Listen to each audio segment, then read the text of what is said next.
You're watching from Uncovered Crime YouTube channel, where we bring you haunting stories of love, betrayal, and the chilling mysteries that strike when no one expects them. Tonight's story begins with joy, laughter, and promises of forever, but ends with questions that will never stop echoing. This is the newlywed bride who vanished on her wedding night. Pause. The sun was glowing warm that June afternoon in Maplewood, a quiet town in Ohio where everyone knew everyone. The church stood tall on Main Street, its white steeple sharp against the sky, the bells already echoing down the block. Inside, rows of family and friends turned their heads as the doors creaked open. Emily Carter, 27 years old, radiant in her white lace gown, began her walk down the aisle. Her heart was pounding, not just from the steps but from everything the moment represented. She dreamed of this day since she was a little girl. Her eyes met Daniel Whitmore's, her groom, 29, tall, steady, a man she thought she knew better than anyone. Daniel smiled, and for a second the world disappeared. Beat, it was just the two of them. Emily's father whispered at her side as he walked her down. "You look just like your mother did on her wedding day." Pause.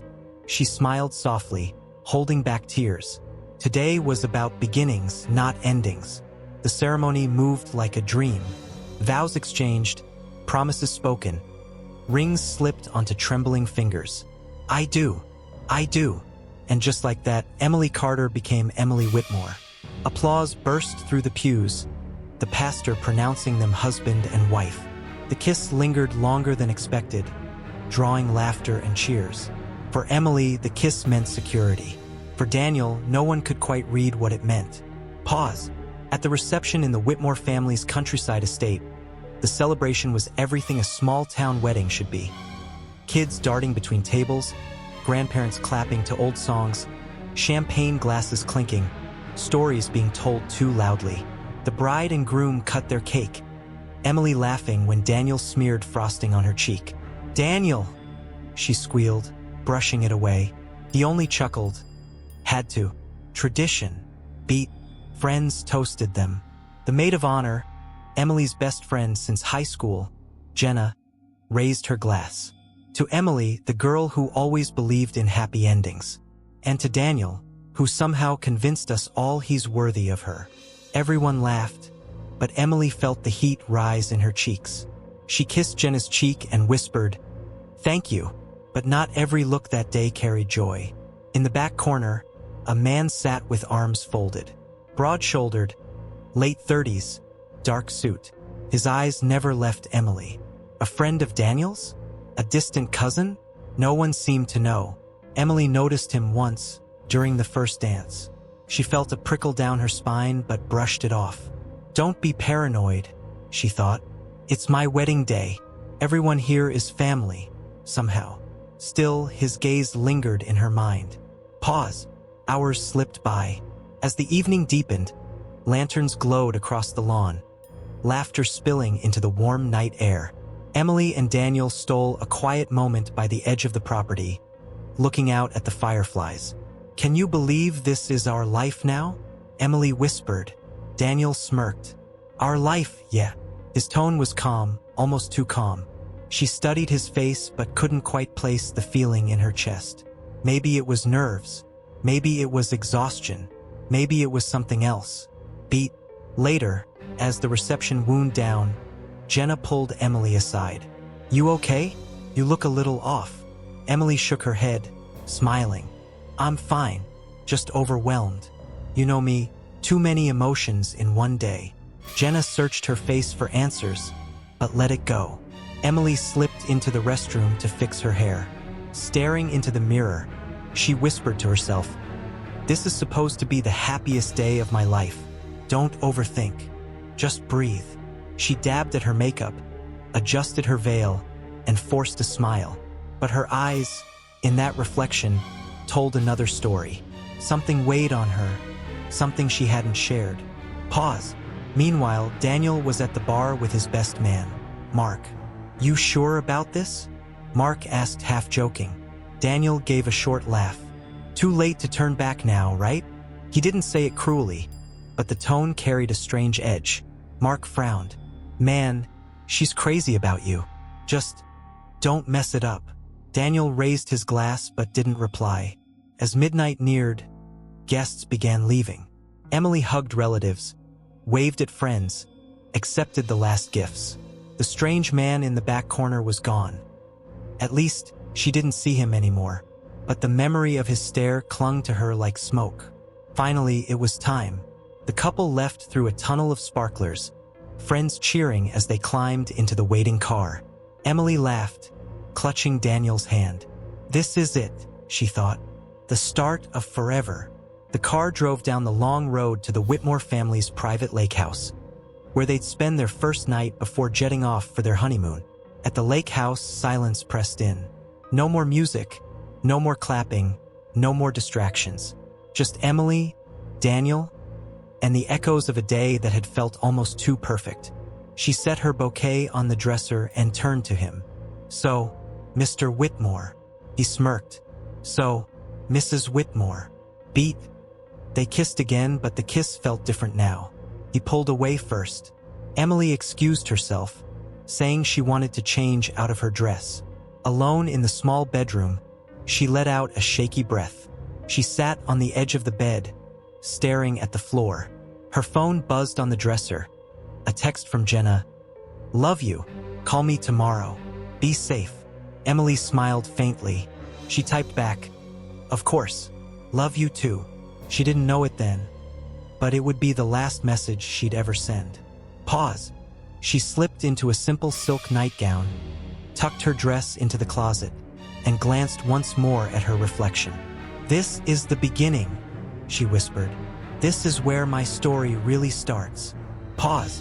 But as she stepped back into the dimly lit living room, Daniel was gone. The front door stood slightly ajar, the night breeze slipping through. She frowned. "Daniel!" Her voice echoed softly. No answer. She stepped outside onto the porch, the lake shimmering under the moonlight. Silence. Too much silence. She wrapped her arms around herself, suddenly cold. A shadow moved at the edge of the trees. She froze. "Hello?" Beat. No reply. Emily turned back toward the door, heart racing. And that's the last anyone can confirm seeing her alive. Long pause. The morning sun rose over Maplewood with soft golden light, but inside the Whitmore Lake house, there was no warmth. Daniel claimed he woke at dawn, reaching across the bed to find the sheets cold. Emily wasn't there.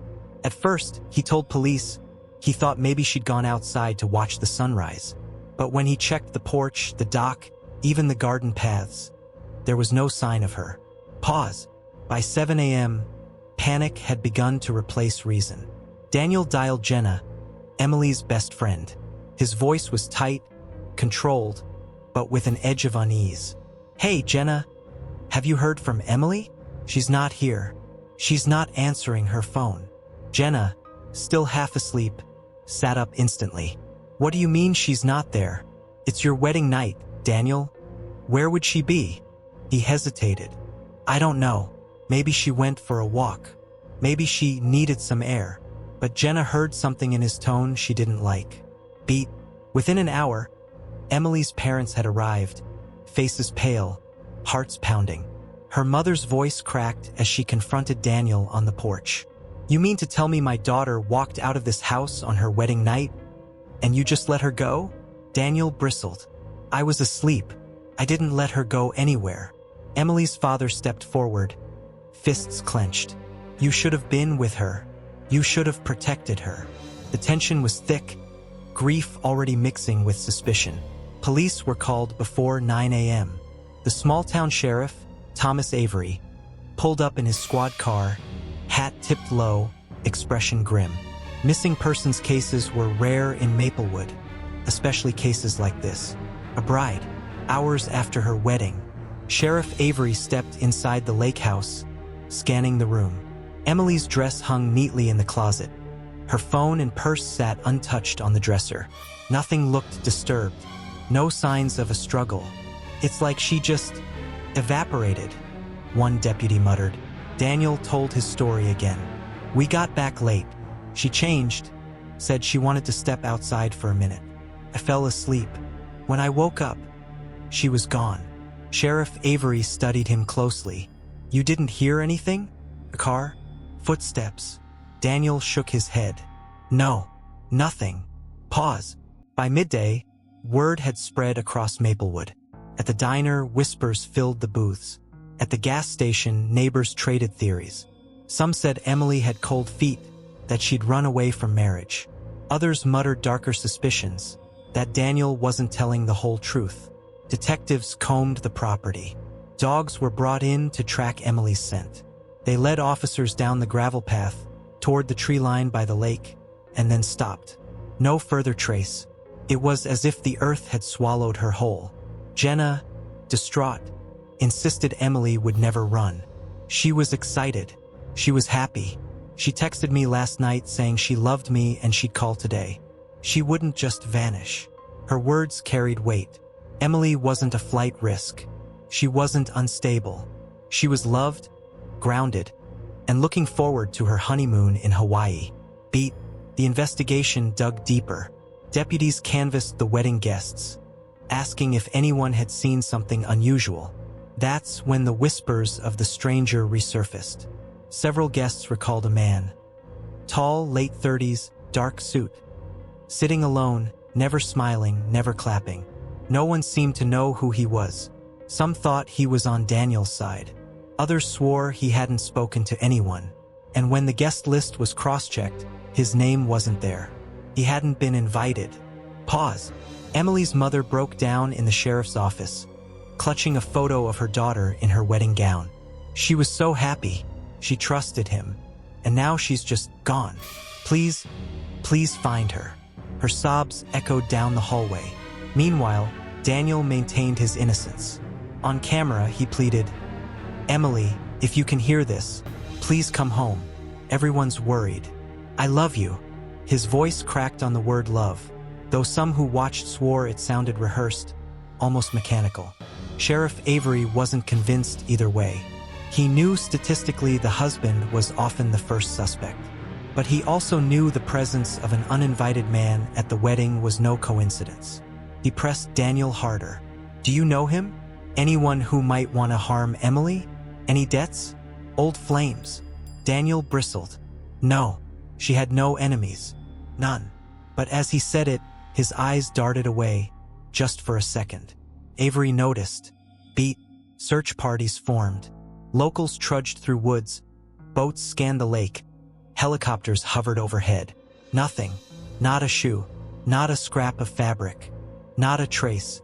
Each hour that passed without Emily felt heavier, darker.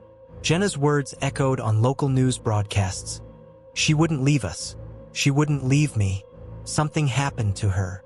And the nation began to listen. By the third day, the case was everywhere. Headlines read, "Bride missing hours after wedding." Talk shows speculated. Online forums buzzed with theories. Some blamed Daniel outright. Others concocted wild tales of kidnappers, cults, or secret affairs. Everyone wanted answers. No one had them. Daniel began to falter under pressure. He repeated his story word for word in every interview. To word for word. Detectives noted how rehearsed it sounded. And then, inconsistencies slipped. First, he said Emily stepped outside while he was awake. Later, he said she went out after he'd fallen asleep. Which was it? Which version was the truth? Mark, the best man, reluctantly admitted something to investigators. He said something weird to me at the reception. Joking, I think. He said, "Too late to turn back now." I didn't think much of it, but now, his voice trailed off. The town's suspicion hardened. Some people even began confronting Daniel at the grocery store. "Where is she?" one woman shouted as he tried to leave. He pushed past, silent, jaw clenched. Sheriff Avery grew restless. No body, no evidence. Just holes in a story and the phantom of a stranger no one could identify. Was Daniel lying? Or was someone else stalking Emily all along? Pause. That night, Jenna sat alone in Emily's childhood bedroom, flipping through photo albums. Emily as a girl laughing on a swing set. Emily in college grinning at a football game. Emily and Jenna, arms wrapped around each other at their graduation. "Where are you, Em?" she whispered. Tears blurred her vision. "Please, just come back." But Emily wasn't coming back. Not that way. Long pause, because just as investigators prepared to dig deeper into Daniel's background, a piece of evidence surfaced. A neighbor near the lake house came forward with security footage from his doorbell camera. At 2:43 a.m., long after the reception ended, headlights appeared on the road. A car slowed near the Whitmore property. Then, minutes later, the same car sped off. Investigators froze the frame. The car was dark-colored, maybe black, with a dent in the rear bumper. But here's the chilling part. On the passenger side, a silhouette.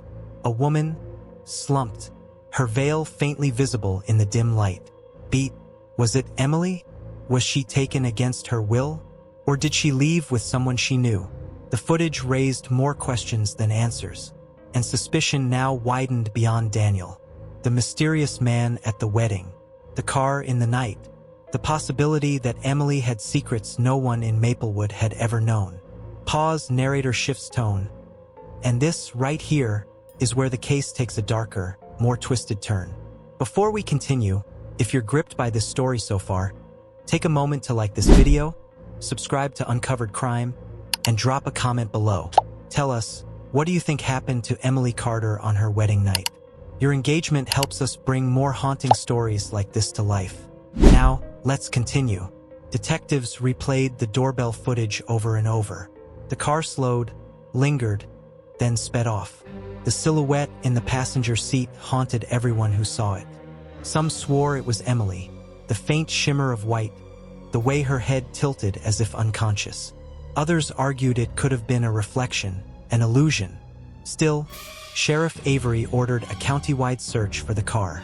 Black sedan, dent on the rear bumper, no plate visible, a needle in a haystack, but the needle was out there. Pause. Meanwhile, suspicion against Daniel deepened.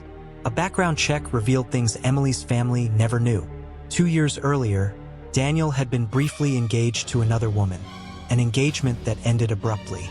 When investigators tracked her down, she refused to speak on camera but confirmed that Daniel had a temper. "I got out just in time," she whispered. "Emily, she didn't." Her words chilled detectives to the bone. When confronted, Daniel grew defensive. "That's irrelevant. That was the past. Emily knew about it. But did she?" Emily's best friend Jenna swore she'd never heard a word about any previous engagement. "Emily told me everything," she said. "If she didn't tell me this, then she didn't know." Beat. Still, there was the stranger.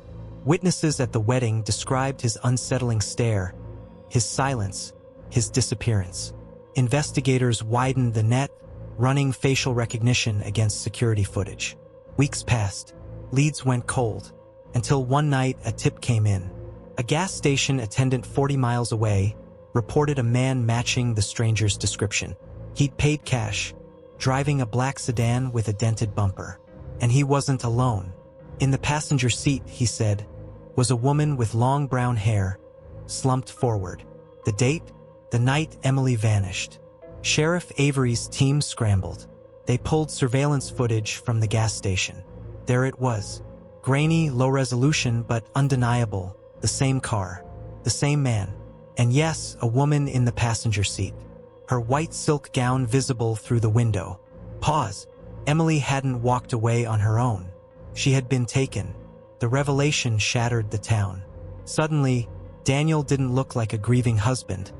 But he also didn't look like the only suspect. Theories erupted.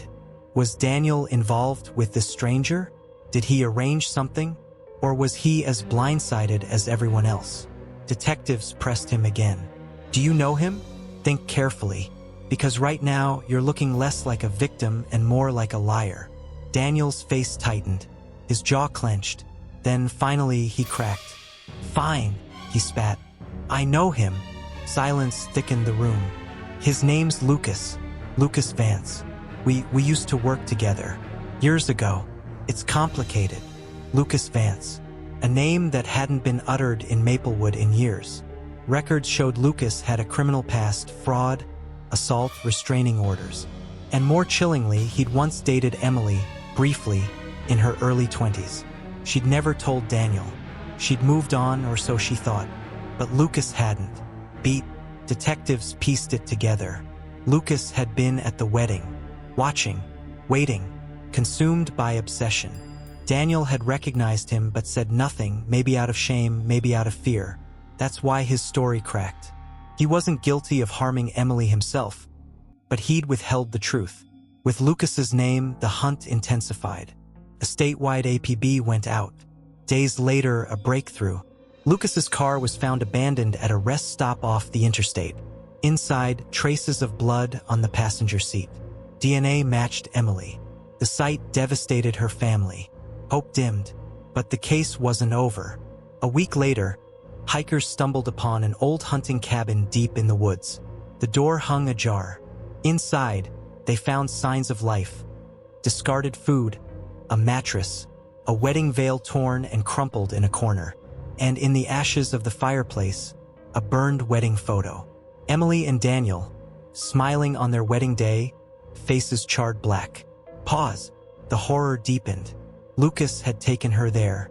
He'd watched her, controlled her, taunted her by destroying her memories. But where was Emily now? Another week passed. Then came the discovery no one wanted. 50 miles south, along a riverbank, a fisherman spotted something tangled in the reeds. Authorities arrived. It was Emily. Her body weighted, left to drift. The silk gown clung to her like a shroud. She had been strangled. Long pause. The town of Maplewood fell into mourning. Vigils lit up the courthouse steps. Jenna clutched Emily's photo, tears streaming down her face. She didn't deserve this, she cried. She had her whole life ahead of her, and it was stolen. Lucas Vance was arrested 2 days later, found hiding in an abandoned warehouse. His face was gaunt, his eyes wild. In custody, he showed no remorse. "She was mine," he muttered. "She was always mine." His obsession had consumed him, turning Emily's happiest day into her last. At trial, the details were unbearable. Prosecutors laid out how Lucas had stalked Emily for years, keeping track of her life. How he'd crashed her wedding, waiting for the perfect moment. How he'd lured her outside that night, using words only she would recognize, before forcing her into his car. The jury wept as evidence was shown. Emily's family sat in silence, grief etched deep in their faces. Daniel, hollow-eyed, testified about recognizing Lucas but staying silent. That silence, some argued, cost Emily her life. Lucas was sentenced to life without parole, but the verdict offered little comfort. Emily was gone. The bride who vanished on her wedding night would never dance again, never laugh again, never grow old with her family. At her graveside, Jenna whispered, "I'll keep your story alive, I promise." And tonight, that's what we've done. Told Emily Carter's story, the joy of her wedding day, the terror of her final hours, and the devastation left behind. Pause. This is Uncovered Crime, where we shine light on the darkest stories so they're never forgotten. If Emily's story moved you, if you believe her life deserves to be remembered, take a moment now, subscribe, hit the bell notification, and like this video. Share your thoughts in the comments below. What do you think could have saved Emily? What warning signs should we never ignore? Because sometimes the scariest crimes don't happen in shadows. They happen in the moments we least expect. In love, in family, in promises of forever. And when the truth is uncovered, it's already too late. Long pause.